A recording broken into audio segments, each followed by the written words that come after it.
was reading a Forbes article recently about the future of medicine, which perfectly echoes a lot of the things I've been thinking about when it comes to how drastically I think healthcare is going to change in the next few years, and is in fact already changing. Author Brian Rashid talks about the power of the crowd, from online support groups to the ability to crowdsource condition data to find patterns. He talks about 3D printing to make medical devices such as prosthetics or casts perfectly personalized for your body, and he talks about drone ambulances. I do think he misses some really good ones here though, like tracking systems that could constantly monitor levels of whatever it is you need to track. Like if you're diabetic, maybe your blood sugar, then you can take targeted corrective action, or nanotechnology that could deliver medicine right where it needs to go in your body when it needs to get there. No more flushing your entire body with chemicals just to target a headache. We have been living in an era of one-size-fits-all healthcare.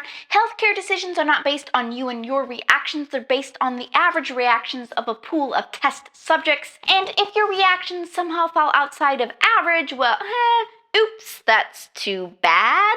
And this is especially likely if you happen to be a woman, as I happen to be. We tend to be more likely to have more adverse reactions to the drugs we're given. One reason for this may be that animal research is largely done on male animals rather than female animals. The NIH just announced in 2014 that they were going to try to correct this imbalance. The point is, if medical decisions are based not on the reactions of a pool of strangers, but on your special snowflake of a self, our medical outcomes could be potentially better. Some of this stuff in nanobots, etc., is waiting on the technology to be perfected, but others, the holdup isn't as much about the technology.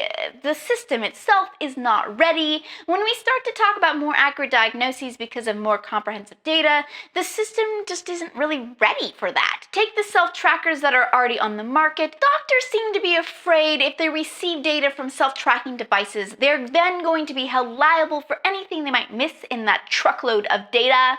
And our current medical system, which wants to wrap things up in a 15-minute consult, is frankly not built to handle that kind of personalized medicine. It reminds me of Chris Dancy, who in 2014 Mashable dubbed the most connected man in the world with his 300 plus personal data tracking systems he has running at any one time. And then they wrote a follow-up article 3 months later noting that his doctor had dropped him, refusing to see him because of the overwhelming glut of information from his self-trackers. Heck, I guess it is a bit much to expect a system which has barely started embracing effective electronic storage of information, welcome to the 1970s for every other industry, am I right, to be immediately capable, let alone desirous, of embracing the personal data revolution, which is why many think that Silicon Valley is where the next innovations in medicine will come from, not from the medical establishment. This, of course, raises its own set of issues, as Silicon Valley has always been a little fly by the seat of your pants, minimum viable product, privacy, what's that? We'll figure out best practices and the ethics of what we're doing later. Which, when you're talking about sensitive medical information, understandably it's a concern. Which is perfectly illustrated by the 2013 controversy involving 23andMe,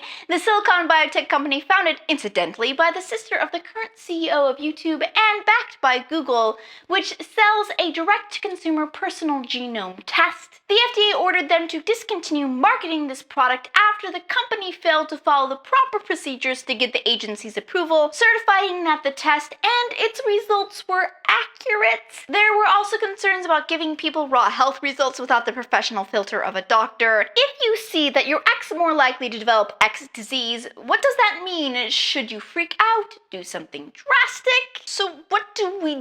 We have an existing system that doesn't really want this revolution, but without them, it doesn't stop the revolution from happening, it just makes it likelier that it will be much, much messier before we figure it all out. If nothing else, it's going to be fascinating to watch as it unfolds. This is not my area of expertise, so if any of you more science medically types have anything to throw into the conversation, corrections on things I may not have gotten quite right, or your predictions on how this is all going to go down, please comment below and let's discuss. And as always, kids, do not quote me in your term papers.